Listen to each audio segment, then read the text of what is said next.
नमस्कार दोस्तों, कैसे हैं आप सभी। तो जैसे कि दोस्तों आप लोग जानते हैं कि मैं पढ़ रही हूँ हेमा मालिनी जी की बायोग्राफी और इसे लिखा है भावना सोमाया जी ने और भूमिका है गुलजार साहब की। आज की वीडियो में हम जानेंगे कि गुलजार साहब की क्या राय है हेमा मालिनी जी को लेकर। उन्होंने हेमा मालिनी जी के साथ बहुत सारी फिल्मों में काम किया है, उन्हें निर्देशित भी किया है। तो चलिए जानते हैं कि गुलजार साहब की क्या राय है। हेमा और मैंने ना जाने कितनी स्क्रिप्ट्स के साथ कई दशकों का सफर तय किया है। 4 फिल्मों में उन्हें निर्देशित करने वाले फिल्मकार के तौर पर मैं कह सकता हूँ कि वह उतनी ही अच्छी हैं जितनी कि स्क्रिप्ट अच्छी या बुरी है, या फिर डायरेक्टर अच्छा है या बुरा। उनकी खूबसूरती और स्टारडम को लेकर काफ़ी कुछ लिखा गया है, लेकिन बतौर फिल्मकार जो बात मुझे आकर्षित करती है वह है उनकी शान। वह जहाँ भी रहती हैं उनके चारों ओर एक प्रभामंडल का एहसास होता है, और ज़्यादातर कलाकारों में जहाँ इस प्रभामंडल का विस्तार उनकी रचनात्मकता से लेकर उनके व्यक्तित्व तक होता है, वहीं उनके मामले में यह गौरव रियल से रील तक जाता दिखाई देता है।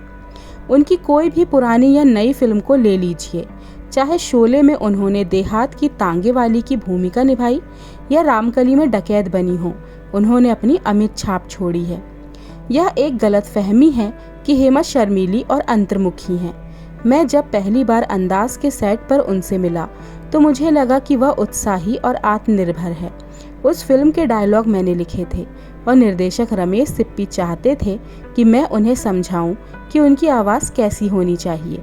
अलग अलग सीन पर उनके साथ काम करते हुए मैंने पाया कि डायलॉग को याद करने के लिहाज से उनका दिमाग बहुत तेज़ है और उनके सामने अपना मकसद एकदम साफ रहता है।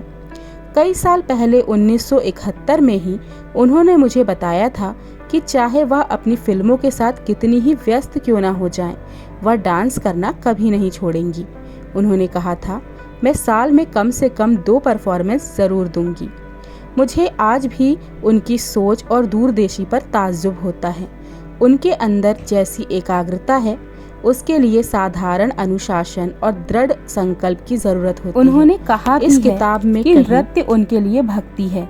यह बात अपने दायरे को लगातार बढ़ाते रहने के प्रति उनकी प्रतिबद्धता और प्रयासों से साफ हो जाती है।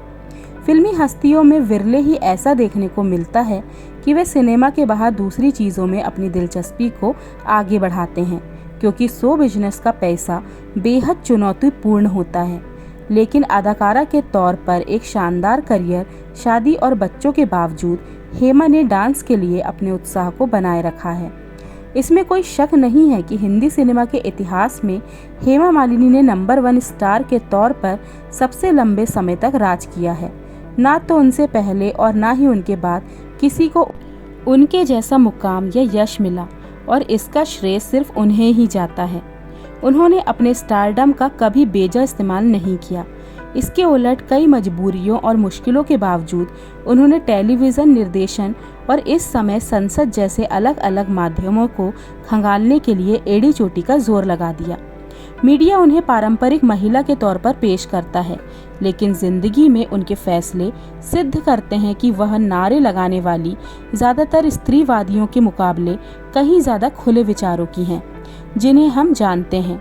उनकी गैर परंपरागत शादी संभव नहीं थी, लेकिन उनके अंदर उस रास्ते पर चलने का हौसला नहीं होता जिस पर अब तक कोई नहीं चला था, और जिस तरह उन्होंने इस विचित्र रिश्ते को बरसों तक निभाया है, वह उनकी हिम्मत और ताकत के बारे में बहुत कुछ बताता है। हेमा के व्यक्तित्व का एक बड़ा मिलनसार और स्नेह से भरा पक्ष भी है, जिसे वह बाहर के लोगों से बड़े जतन से छिपा लेती हैं।